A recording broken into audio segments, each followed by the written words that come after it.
everyone, my name is Mallory and welcome to my YouTube channel, Graceful Pilates. Today's video is all about the Pilates Mermaid on a Reformer. I am on an Allegro 2 by a Balanced Body today, so keep that in mind when I talk about springs. Alright, so for today's video, I will demo different versions or variations of a mermaid and some progression.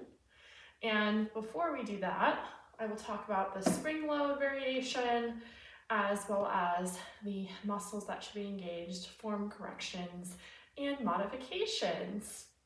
All right, without further ado, the Pilates Mermaid is more of a stretch, but as you increase the amount of springs, it can be a little bit more toning. So it is typically one light spring to two heavy springs. Again, one light spring more of a stretch focus versus two heavy springs more focusing on toning. The muscle groups that are engaged are the core as well as those deltoids, and the main focus is all about hip stability as well as all about spinal rotation and spinal flexibility, because it can incorporate both lateral and rotational spinal movements while the hips stay stationary.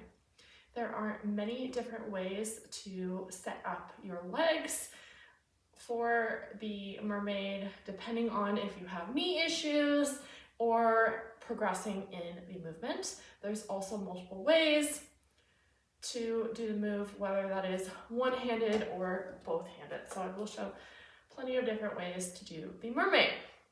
So to get started, a mermaid can be done seated, where the arm closest to the foot bar, with the foot bar upright, sitting on one side.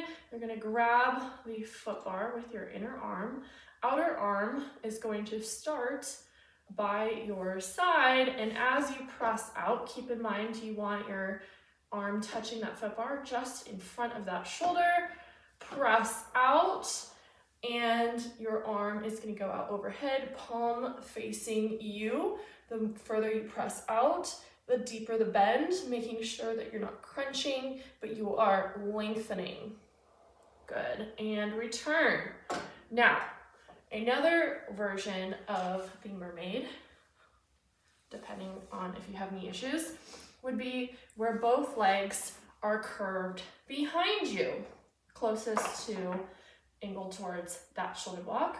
Again, hand closest to that foot bar goes just in front of your shoulder. All of your fingers curled over that foot bar, staring straight ahead. Arm presses out on above you as you press out. Again, looking straight ahead, not letting those shoulders lift, really focusing on that stretch here. Perfect. And return. Good. Okay.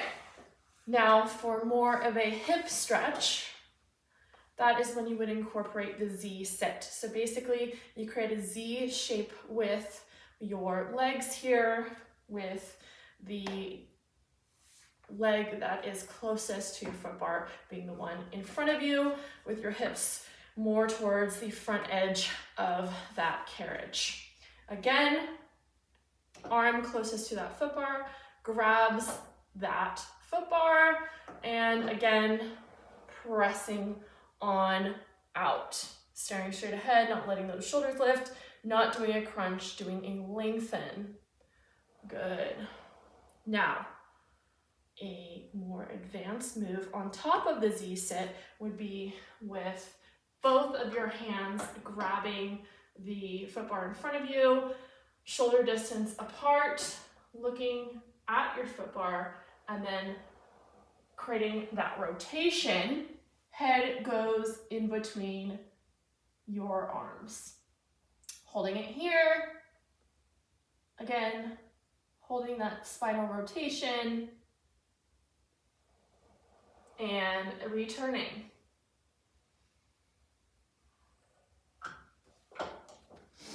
As you can see, there's a lot of different variations of the Mermaid, depending on if you have any knee or hip issues you may need to adjust. Some modifications, of course, equal having the distance of your knees go wider if you have any knee issues to lighten the load on your knees, really focusing on lengthening, not crunching, and adding that rotation. All right, I hope you enjoyed this demo of the Pilates Mermaid. You have a great day. Thanks, bye.